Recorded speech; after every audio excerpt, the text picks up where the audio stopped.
You might think you know who the Knicks' new head coach is going to be or should be, but put something on it. You willing to bet it? Let's see what Vegas has to say about the favorites with our New York Post Sports betting analyst, Erich Richter, a.k.a. Eric, a.k.a. Odds God. I just created that. You could trademark that if you want to, my man. What's up? How you feeling? You ready to get into I'll this? split the rev. Yeah, I'll split the rev with you on that on the trademark and the copyright. All right, Appreciate you. the odds are that nickname is going to stick. But let's get to who's going to be the new head coach for the Knicks. I'm hearing all kinds of names being thrown into the mix on Twitter or X or whatever you want to call it. The Suns actually just signed Cavs assistant Jordan Ott. So according to the odds, Eric, who has some of the best odds of landing the Knicks job?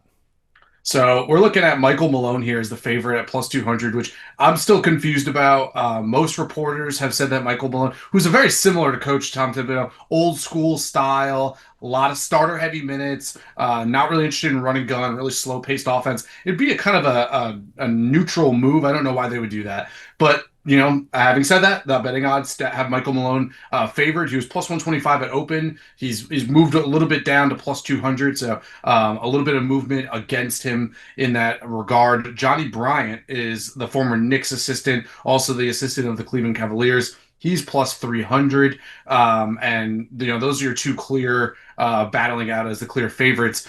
From there, you're looking at Jay Wright. And you're looking at some other longer shot candidates. Ott was never really in the picture for the Knicks, and this is where it really gets interesting. We got some wild ones out there. John Calipari, like if John Calipari got offered the job, I'm sure he'd take it. He's the Arkansas coach, former Kentucky great. So it's interesting to see what the Knicks will do here. I'm not in terms of the betting odds. Just to explain that really quick, a lot of people talk down about betting odds. And sometimes that's fair, right? Like Deion Sanders, I think originally was the favorite to be the Cowboys head coach back during the NFL offseason. Now, I think that was definitely premature. Obviously, Deion never even interviewed. He was listed as a favorite. However, within a few days, Brian Schottenheimer immediately became the favorite and a big favorite. Brian Schottenheimer moved to minus 500 before any reporter even had a sniff of that happening. So while yes, betting odds can be a little ridiculous, and you'll see Meta World Peace, you'll see Patrick Ewing, guys that would never be considered on the odds board. That's just an opportunity for sports books to collect a little bit of extra money, but also eventually those long shot crazy picks, so every now and then they do come up positive, and then you'll see them move to a minus 400, minus 500, and it'll be like, where's DraftKings getting that from? And then Brian Schottenheimer was named the Cowboys head coach. So yes, there is some weird stuff out there, but I will tell you, the money, follow the money is right what everybody says about pretty much everything. Follow the money here in terms of the next team odds, next coach odds. When it's information based markets, follow the money, and eventually we're gonna have clarity here, and the sports books are usually first to get it. Well, I'm gonna definitely follow up on Meta World Peace and Patrick Ewing and what those odds are. But you had mentioned how Schottenheimer kind of those odds were listed late, and like he was a guy that wasn't mentioned early. Dion was, or Coach Prime was. So would you say it's better to lock in on the odds now, or do they take that gamble and wait a little bit as things kind of heat up? So it's really interesting when you're looking at betting this market. It's kind of tough because like you get like the nonsense candidates. But Brian Schottenheimer, who wasn't really, I believe he wasn't a head coach ever. He was the Jets offensive coordinator at one point. He was the Cowboys offensive coordinator at one point. He would have been seen as a ridiculous choice for the Cowboys job, right? And it comes to this, it's like it's hard to predict when somebody's going to be just, what, like this is his opportunity, we're going to give it to him now. So it's hard to predict it, especially when it's something that's a little more wild, a little bit crazier. But when you look at it, it's like you could also, and the sportsbooks probably don't want to hear this too much, but they would probably look at it where they could probably get picked off on a spot. If you're listening, or if you're looking at like maybe listening to a radio station, you believe that, say, Brandon Tierney or Boomer Esiason sometimes will randomly say stuff that ends up being correct. Boomer Esiason jumps in, he's like, you know what, John Calipari actually is like, he's talking about the Knicks job. Those odds will plummet, but you might be able to beat them to the spot on that. Hit John Calipari at 20 to 1. If you believe in Boomer Esiason. Now, there's a catch 22 to that. You might not be right. Like it might end up being an incorrect information. So, it's hard to pick off on information-based markets because, it's not happening on the court, it's happening off the court. Somebody knows, but who knows? And, when it comes to inside information, previously, this is what, 2 years ago when Will Levis and Bryce Young and CJ Stroud, that quarterback class, Will Levis was 200 to 1 to go number one overall. And then someone on Reddit said that Will Levis said that he was going to be the number one overall pick. He went from plus 200, 200 to 1 to like near favorite status to go number one overall like the week of the draft.